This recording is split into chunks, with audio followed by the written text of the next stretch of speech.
The VapePassion Show, episode 77.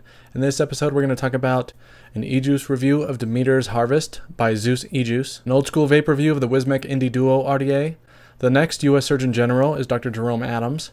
Smokejoy posts a picture of a little kid with a mod. Philip Morris is turning IQOS users into salespeople. And can you get lead poisoning from your vape gear?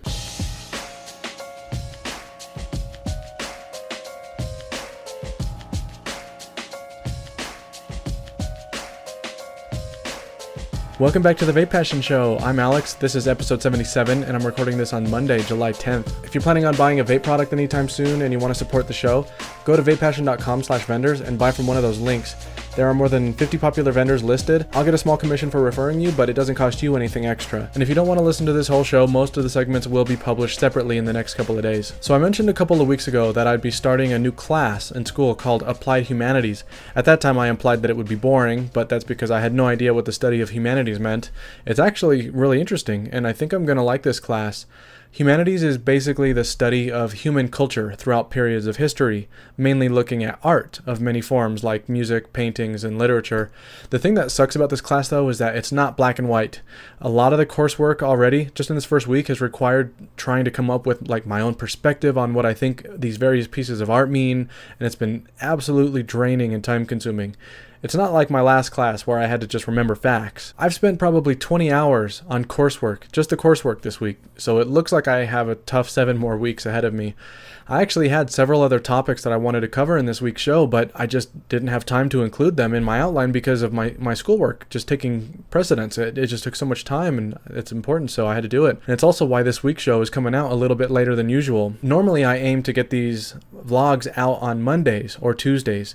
This week I'm recording it on Monday, so you'll probably get it I don't know, Wednesday, maybe even Thursday. Aside from that, nothing much else going on. We visited my wife's sister on Saturday, which is always fun, but also tough because we have to drive 2 to 3 hours to Colorado Springs with a fidgety 3-year-old. Then we have to sleep in a room that gets way too hot every time. And then we wake up way early because the window lets in so much light. So while we do have a good time, we always can't wait to get home and sleep in our own room. But while we were in Colorado Springs, everyone left to go to the park, and I was able to get a couple of e-juice reviews in for Steep Liquid from the UK. And then that's 3 of their flavors that I've tried now, and all of them are really good. These guys know how to create a premium e-juice. It's really good. One in particular that I really liked was called Coaster, which tastes almost exactly like a lemon lime citrusy Italian ice. It's good.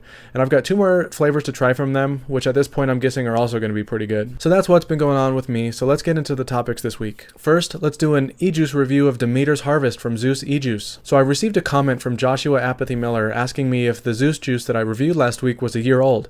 And I'll be honest, it is nearly a year old. And I think that was a great point to make because that could be why it tasted so bad.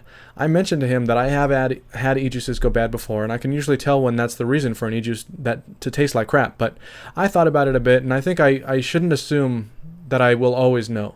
So I've decided to try a couple more of their e-juices. I actually feel like there will be a flavor from them that I like, so I'm going to give them another chance. And if their other flavors taste the same as the last one, maybe it really is that the flavors went bad, in which case I'll have to apologize to Zeus for the review that I did last week. So anyway, let's try another one. So this is Zeus Harvest, and the bottles that I got are 75 VG, 25 PG, and 6 milligrams nicotine.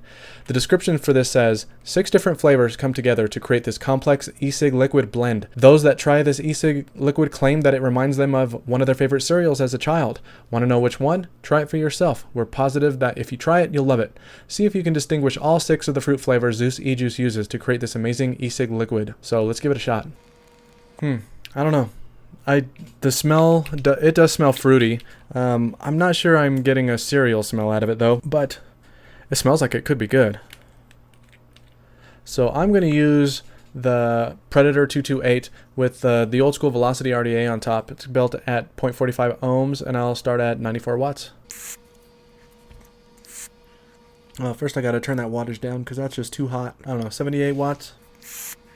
Yeah, see, I don't think that the last one went bad, just because of the flavor that I'm getting out of this one. It does taste a little bit fruity. The flavor is very light, and I'm not going to say that if this was a fresh e-juice that it wouldn't taste better, because it probably would, to be honest. But I can still get a good idea of what this is supposed to taste like. And yeah, I think it's a good fruity e-juice, a little mild, and not really strong, but I'm not sure I get a cereal flavor out of it. Okay, after a few hits, after, I don't know, about 10 or a dozen hits or so, it's pretty good, actually. I do like this one.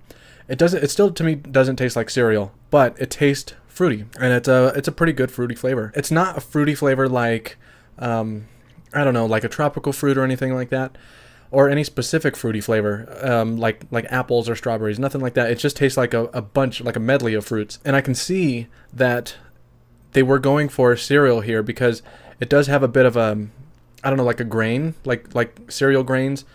So it's like fruity grain taste, but not exactly like a cereal. It's pretty good. It's a mild medley of fruits, and it's fairly sweet too. So yeah, I like that one. So Zusi Juice is based out of St. Petersburg, Florida. You can get 12 mils for $4.99, 30 mils for $11.99, 50 mils for $18.99, and 125 mils for $44.99. It comes in nicotine strengths of 0, 3, 6, 12, 18, 24, and 30. And you can get it in pretty much any VG-PG ratio you want, in the range of 100% PG or 75 VG, 25 PG. Okay, now let's do an old school vape review of the Wismec Indie Duo RDA. So the Indie Duo sold for $35 originally and came out around March 2016. It isn't really old school, but I'd say it's old enough. It's definitely not a hot product anymore, and it's old enough to where you can find it on sale for as low as $5 every once in a while.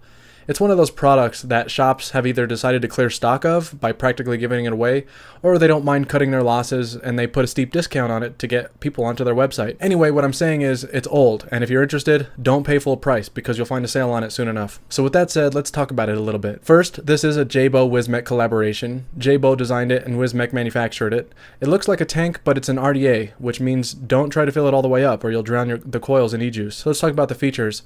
It has what they call a vortex airflow. They created a conical top cap that they say results in more flavor.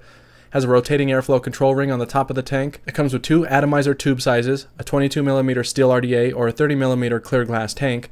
Has black heat resistant O-rings, hexagon screws, and it's made of 303 stainless steel. So the parts you'll find here are a mouthpiece, an airflow control ring, a 30mm atomizer tube, 22mm atomizer tube, a deck, and a bag of spare parts. Let's talk about the deck first. The posts are pretty unique because there are 5 holes. The post comes up from the center of the deck to form an uppercase T shape.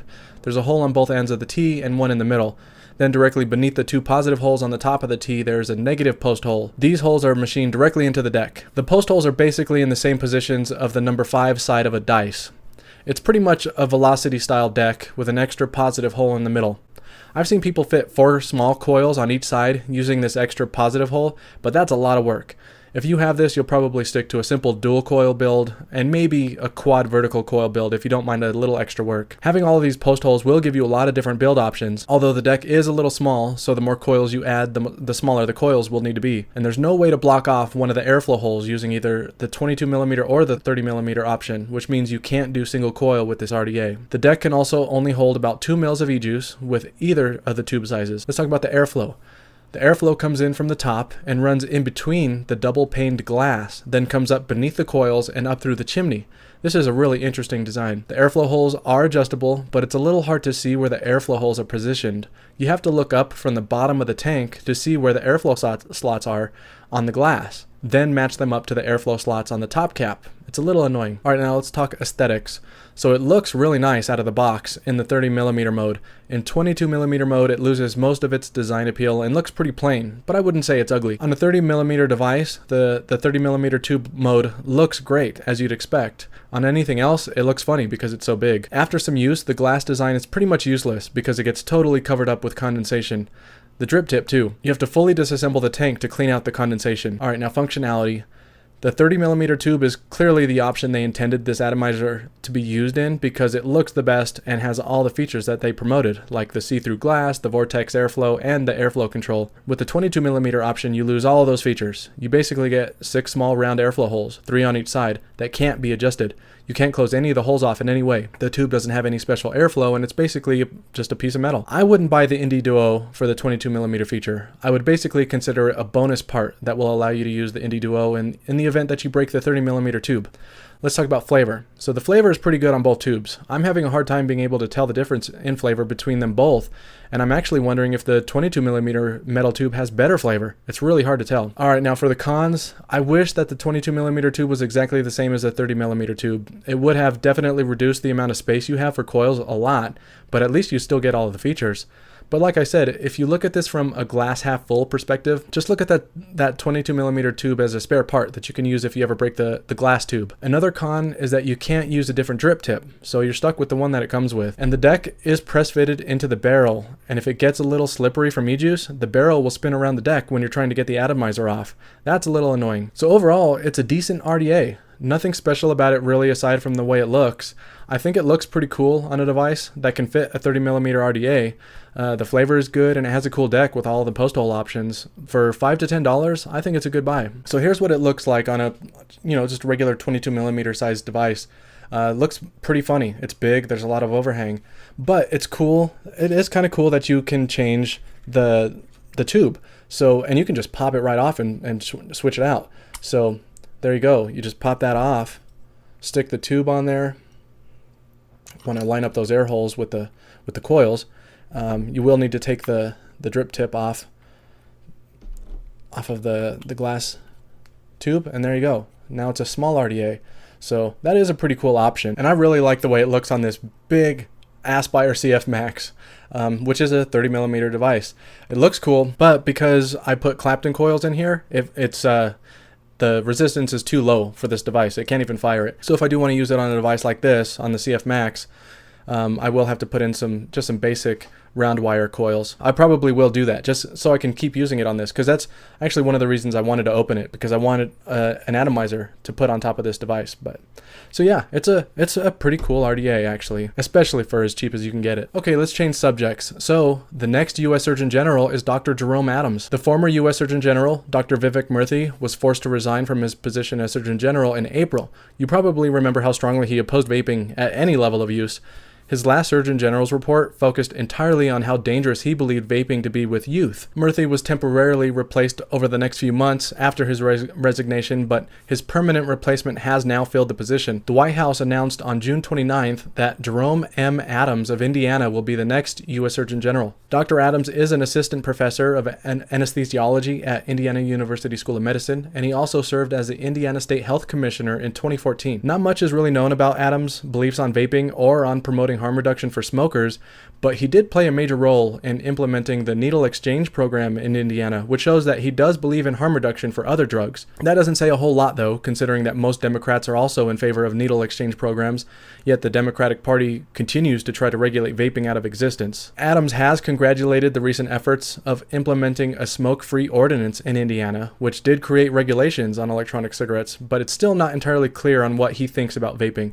Hopefully he educates himself on the topic more than Vivek Murthy did. Alright, moving on to the next topic. Smokejoy posts a picture of a little kid with a mod. So Smokejoy, a little known vape manufacturer in China, got themselves into some hot water last week after posting a picture on their Instagram page of a little kid sitting on a fence with a Smokejoy mech mod in his hands.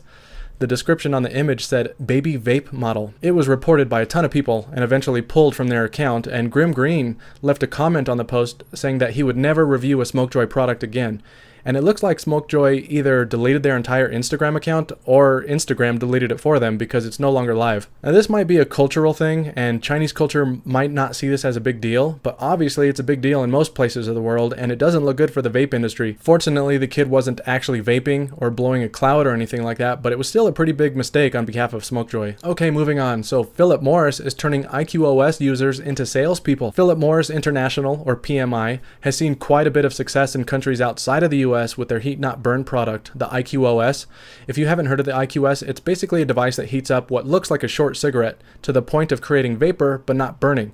It's not in the US yet due to FDA regulations on releasing new tobacco products. You might remember that last year, PMI CEO Andrei Kalantzopoulos, I'm not sure how you say it, he claimed that they eventually wanted to stop selling cigarettes entirely.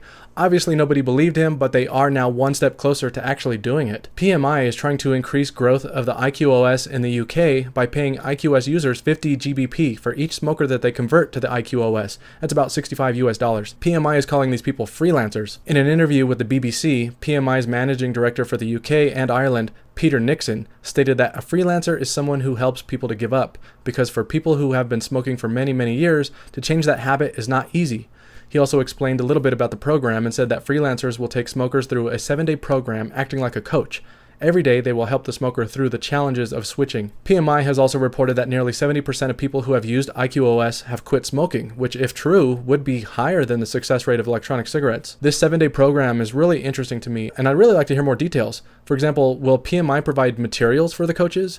Will the coaches need to have some sort of program certification before they can coach? And how do they confirm that a smoker has been converted? I still don't believe that PMI cares about anyone's health. I think that they're claiming that they want to stop selling cigarettes because they think the IQOS has the potential to be successful. If the IQOS fails, they would change their minds pretty quick, I would think. But honestly, I don't really care. The IQOS is safer than smoking, and I've heard claims of it being safer than electronic cigarettes. I haven't researched the reason for that claim, and I'm not sure I believe it, but I'm assuming that it might have something to do with how the IQOS maintains the same optimal voltage for every drag, just like the PAX Joule or any other closed tank system does. I've actually read studies where researchers tried to get bad results out of the PAX Joule and couldn't, because there was no way for the user to modify it. And in a lot of cases of these studies, these vape studies, the researchers will actually fire the device so hot that it burns the cotton and creates these toxic chemicals. Well, they can't do that in devices like this, like the Joule or the IQOS, because it's locked. You can't change anything. Anyway, if it's safer than smoking and helping people quit, I don't care who makes it. All right, and one final topic this week. Can you get lead poisoning from your vape gear? So on the Plumes of Hazard episode 175, the topic of potential dangers of brass atomizers came up, and I thought it was a topic worth talking about. There was even a comment on the show from someone who claimed that they actually got lead poisoning from the Nimbus RDA clone a couple of years ago. This clone RDA had a chrome-plated brass deck and posts, and over time, the chrome plating wore off, and the e-juice sat on the brass long enough to absorb lead, which was then vaped. He started getting symptoms of lead poisoning and eventually figured out the cause. So if you don't know, cheap brass can sometimes have lead added to it. The acidity of e-juice can cause lead to leach from the brass if it sits long enough. It might not be a problem if your e-juice isn't sitting on it for too long, and it doesn't matter if some parts of your atomizer are brass as long as e-juice isn't touching it. For example, the 510 pin, which is often used because it's more conductive than stainless steel. But who knows what kind of metal a cheap clone atomizer is using? It might be cheap brass mixed with a lot of lead. I've seen some posts online talking about brass on atomizers, and some people say that naval brass is safe because it's a high-strength, corrosion-resistant metal alloy made with copper, tin, and zinc. But if you look at metal manufacturers making naval brass, you'll see that there are still trace amounts of lead, and even more in some other types of naval brass. And this is a really important thing to consider when you buy atomizers, especially when buying clones from China. People buy clones because they're so much cheaper than authentic atomizers, but you have to consider why clones are so cheap. One of the biggest reasons is that the materials are lower quality, and sometimes they just might be made of brass and coated in another type of metal. The Plumes guys mentioned that with the popularity of squonking devices right now, there are clones hitting the market with brass squonking pins connected to the feeding tubes, which obviously would be in constant contact with e-juice. And that's something else to look at on your devices. So is the amount of lead that you would consume from vaping on a brass atomizer cause health issues? It might or might not, but I definitely wouldn't take the risk if I could avoid it. There's no reason to harm your health if you don't need to. I'd say this is a really good reason to stick with only authentic atomizers and avoid clones. I also have a tip for any of you already using brass atomizers and you don't want to stop using them.